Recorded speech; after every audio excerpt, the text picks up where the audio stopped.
Hello everyone, and today we will be discussing about Amish Tripathi and is it correct to call him the Tolkien of India?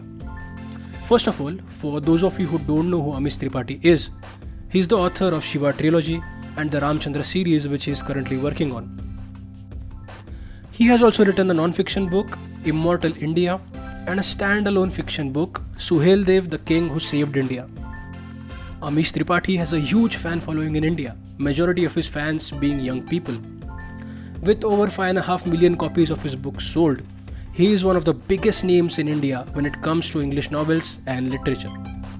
He is even regarded as India's first literary pop star. And I would say that's absolutely true. Amish has a huge and dedicated fan base.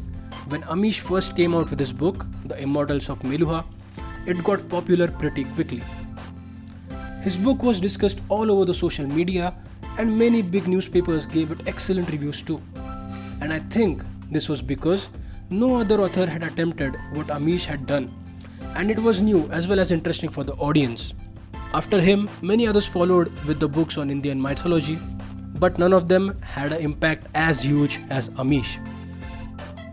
His books are flashy launch events, flashy success parties, and fans come in large numbers to show their support too. His books are pre-booked in huge numbers. Now this was something new to the Indian audience. I myself have had the chance to meet Amish Tripathi in person. When he was promoting his second book in the Ramchandra series, it was Sita the Warrior of Mithila. I was honestly surprised to see how down to earth this man was. He patiently signed all the books that the fan brought to him, clicked pictures with each and every one of them. Basically, he was very patient. Apart from simplicity, the amount of knowledge that this man had was absolutely amazing. I remember him discussing philosophy, science, literature, and many other topics. Being very young at the time, I didn't quite understand what he was talking about, but I remember being impressed. This meeting with him was before I had even heard of Tolkien. Now let's get to the question that the title mentions. Is Amish Tripathi India's Tolkien?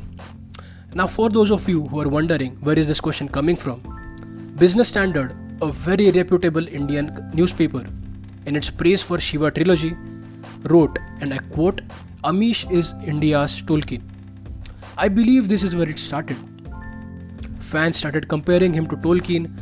There were discussions on Quora about this, and the opinion was vastly divided. Some said that he was absolutely the Tolkien of India, and some seemed to think that he didn't even come close. There are various reviews on Goodreads that discuss about this too.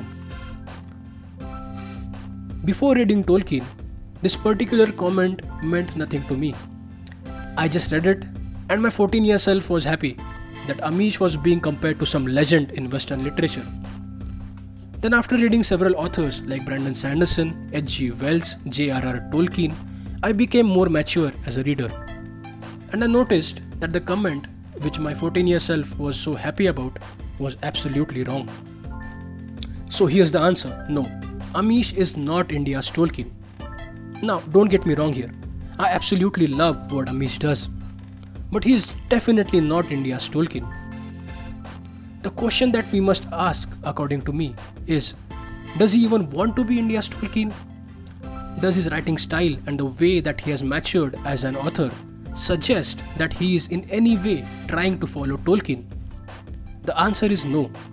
Amish has a very different writing style, one that shares very few or absolutely no similarities with Tolkien. The only common thing that they do, in my opinion, is that they write fantasy. Yeah, that's all. Apart from this, they vary in every other aspect. Take the world building for an example. What Tolkien did was he created an entire fictional universe himself. He wrote the history, the geography, and even the origin of this world. The races, the lore of this world is his creation. Consider the book Silmarillion for an example. The book is basically the Bible of the Tolkien universe. He attempts to tell the origin of this world, the origin of major gods, how the seas and the lands came to be, and how were the sun and the moon created. The very fundamentals of his universe are explained in this book. Whereas, when we take a look at what Amish is trying to do, we find that it's completely different. Amish is attempting a retelling of Indian mythology in a more believable way, in a way that makes it seem possible to have actually happened. He's trying to tell his version of the epics like Ramayana and the life of Lord Shiva. He uses characters that we already know, we already are familiar with, and retells them in a way that feels scientific and thus believable.